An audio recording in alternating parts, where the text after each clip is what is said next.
आज हामी सबैजना दुप्चेश्वर मन्दिर दर्शन गर्नको लागि जाँदैछौँ। सबैजना टोटल 14 जना भएको छौँ। मान्छेहरू यसो बटुल्दै जाँदा बुढा नीलकण्ठदेखि वसुन्धरासम्म मान्छे बटुल्दै पुरै हाल्दै लिएर गएको। अनि रमाइलो भयो, जे होस् रमाइलै भनौँ।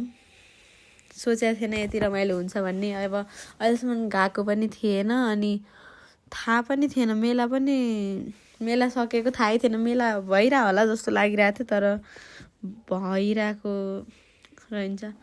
सबैजना इन्ट्रोड्युस गराउँदैछु म। यसो इन्ट्रोड्युस गर्दैछु। उसले चाहिँ दाँतै नमाजी आएको रहेछ। बिहान सुतिरहेको थियो, मान्छे नपुगेर उसलाई त दाँतै नमाजिकन ल जाउँ भनेर लुगा लाउनु लाएर लिएर हिँडिहालेको। कति राम्री दिदी हो। उता मक्कै इन्ट्रोड्युस गर्दै हुनुहुन्छ। उता प्राय सबैजना अन्जान हुनुहुन्थ्यो, त्यही पनि पुरै चिनेको जसरी फुल्ली के सपोर्ट। ऊ पनि फर्स्ट टाइम भेटेको हो मैले उसलाई। फर्स्ट टाइम दिदीलाई नि फर्स्ट टाइम हो। सबैजना उता अङ्कल आन्टी सबैजना फर्स्ट टाइम। हाम्रो आमालाई त मैले पहिले भेटेँ हो। अब उता दाइलाई सबैजनालाई फर्स्ट टाइम भेटेको हो मैले। उता आमा पुरै चस्मा ढल्काएर बस्नु भएको छ। सबै यङ भए पनि मनले चाहिँ यङ हुनुभएको छैन के। ओल्ड भए पनि यङै हुनुहुन्छ क्या सबैजना भनौँ। यस्तो रमाइलो भयो कि पुरै गीत बजाएर हामी त हल्ला हल्ला गर्दै गयौँ। अनि उता अगाडिको दिदीमा हल्ला गर्दै हुनुहुन्थ्यो, त्यहाँ माथि हामी पनि हल्ला गर्दै थियौँ पछाडि। हामी पनि के कम भनेर पुरै रमाइलो गऱ्यौँ। जे होस् नगरकोट पनि राम्रो रहेछ। नगरकोटमा सिनहरू एकदम राम्रो हिमाल देखिने रहेछ। बिहानै जाँदा त खतरा भ्यू देखिने रहेछ। वाउ, उतै बसौँ लाग्ने फिल, त्यो फिल छुट्टै। अनि हामी चिया खान रोकेका थियौँ त्यहाँनिर।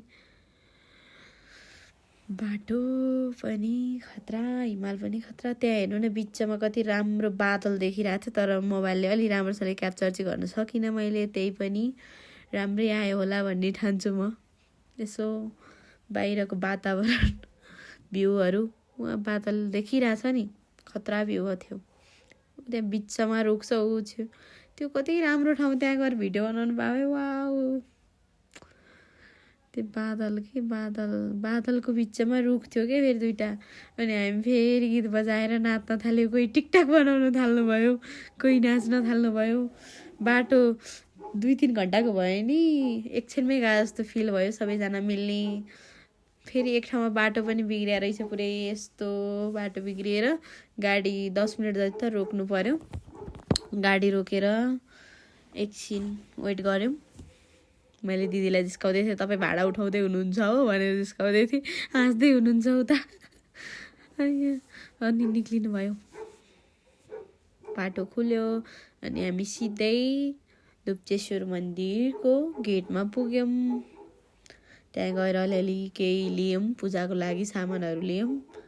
अनि पूजाको सामान त्यस्तो पशुपति मन्दिरतिर जस्तो धेरै पसल छैन कि। ठिक्क जति चाहिने त्यति ठिक्क 1-2टा मात्रै। अब त्यतै नजिकै घर हुने मानिसहरूले आफ्नो गुजारा चलाउनुको लागि राख्नुभयो होला पसल। अनि हामीले लियौँ यसो फुलसुल, रुद्राक्ष, अलिअलि पाती, बत्ती सत्ती अलिअलि त घरबाटै लिएर गएको थियौँ। त्यही नि छुट्टै के संसारै। त्यति धेरै चिसो पनि होइन, ठिक्क मौसम थियो।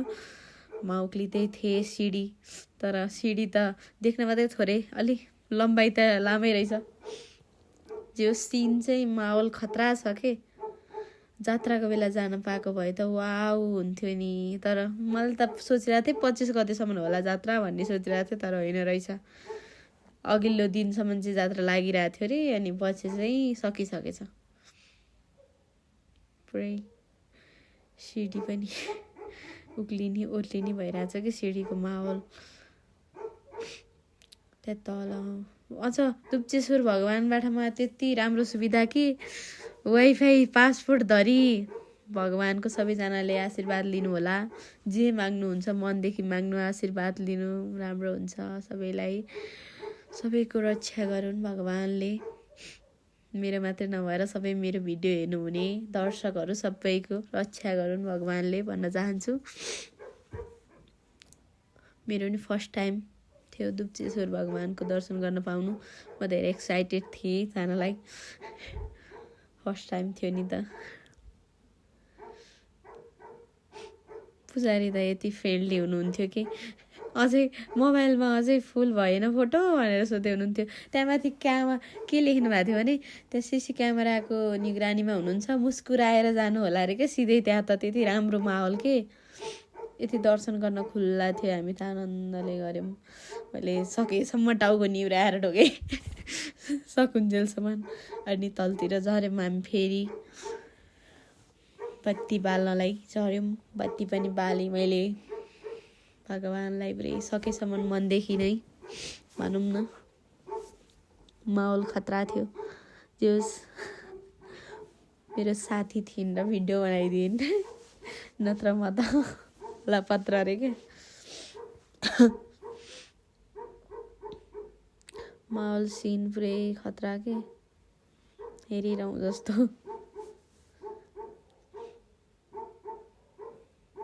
त्यहाँमाथि खोला हो कि के हो साँच्ची खोलै होला सायद। तर त्यहाँ मान्छे लड्यो भने चाहिँ बाँचिँदैन होला।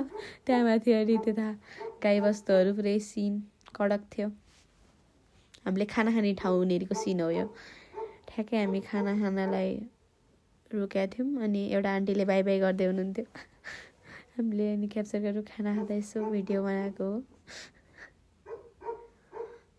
खाना खाने ठाउँ पनि खतरा, खाना पनि यति मिठो खुवाउनु भयो कि खतरा, घरमै खा जस्तो माहौल।